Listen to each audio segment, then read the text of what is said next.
ಸರ್ಕಾರದ ವಿರುದ್ಧ ಸ್ವಪಕ್ಷ ಶಾಸಕರ ಅಸಮಾಧಾನ ವಿಚಾರಕ್ಕೆ ಸಂಬಂಧಪಟ್ಟಂತೆ ಹುಬ್ಬಳ್ಳಿಯಲ್ಲಿ ಕಾರ್ಮಿಕ ಸಚಿವ ಸಂತೋಷ್ ಲಾಡ್ ಪ್ರತಿಕ್ರಿಯೆ ಕೊಟ್ಟಿದ್ದಾರೆ.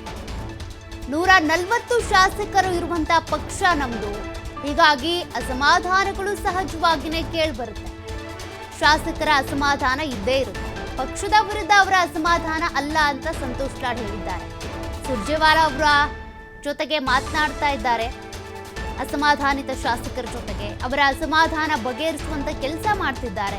ಭಿನ್ನ ಶಾಸಕರ ಪರ ಸಚಿವ ಸಂತೋಷ್ ಲಾಡ್ ಅವರು ಬ್ಯಾಟ್ ಬೀಸಿದ್ದಾರೆ. ಅವರ ಅಸಮಾಧಾನ ಏನು, ಶಾಸಕರು ಅಸಮಾಧಾನ ಹೊರಹಾಕ್ತಿದ್ದಾರಲ್ಲ, ಅದು ಸರ್ಕಾರದ ವಿರುದ್ಧ ಅಲ್ಲ, ಕ್ಷೇತ್ರಗಳಿಗೆ ಸಂಬಂಧಪಟ್ಟಂತೆ, ಅಭಿವೃದ್ಧಿಗೆ ಸಂಬಂಧಪಟ್ಟಂತೆ, ಅನುದಾನಕ್ಕೆ ಸಂಬಂಧಪಟ್ಟಂತೆ ಅಸಮಾಧಾನ ಹೊರ ಹಾಕ್ತಿದ್ದಾರೆ. 140 ಜನ ಇರೋ ಪಕ್ಷ ನಮ್ದು, 140 ಜನ ಶಾಸಕರಿರೋದು, ಹೀಗಾಗಿ ಅಸಮಾಧಾನಗಳು, ಕೆಲ ಗೊಂದಲಗಳು ಇದ್ದೇ ಇರುತ್ತೆ ಅಂತೇಳಿ ಸಂತೋಷ್ ಲಾಡ್ ಅವರು ಪ್ರತಿಕ್ರಿಯೆ ಕೊಟ್ಟಿದ್ದಾರೆ.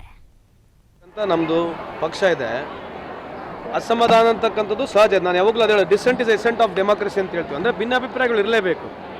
ಭಿನ್ನಾಭಿಪ್ರಾಯ ಇದ್ದ ತಕ್ಷಣ ಐತಂದ ತಕ್ಷಣವೇ ಅವರೇನು ಪಕ್ಷದ ವಿರುದ್ಧ ಇದ್ದಾರಂತಲ್ಲ. ಅಸಮಾಧಾನಗಳು ಇಂಥ ಒಂದು ಸಾರ್ವಜನಿಕರಲ್ಲಿ ಹೇಳಿದಾಗ ಇವತ್ತು ಹೈಕಮಾಂಡ್ ಆಗಿರ್ತಕ್ಕಂಥ ನಮ್ಮ ಸುರ್ಜೇವಾಲಾ ಸಾಹೇಬರು ಬಂದಿದ್ದಾರೆ, ವೈಯಕ್ತಿಕವಾಗಿ ಅವ್ರ ಜೊತೆ ಮಾತನಾಡ್ತಿದ್ದಾರೆ. ಸೊ ಈ ಥರದ್ದು ಏನೋ ಸಮಸ್ಯೆಗಳಿದ್ದಾವೆ, ಆ ಸಮಸ್ಯೆಗಳಿಗೆ ಪರಿಹಾರನ ಕಂಡುಹಿಡಿತಾರೆ. ಅಲ್ಲ ರೀ, ನೋಡಿ, 140 ಶಾಸಕರು ಇರ್ತಕ್ಕಂಥ ನಮ್ಮದು ಪಕ್ಷ ಇದೆ, ಅಸಮಾಧಾನ ಅಂತಕ್ಕಂಥದ್ದು ಸಹಜ. ನಾನು ಯಾವಾಗಲೂ ಅದೇ ಡಿಸೆಂಟ್ ಇಸ್ ಎಸೆಂಟ್ ಆಫ್ ಡೆಮಾಕ್ರಸಿ ಅಂತ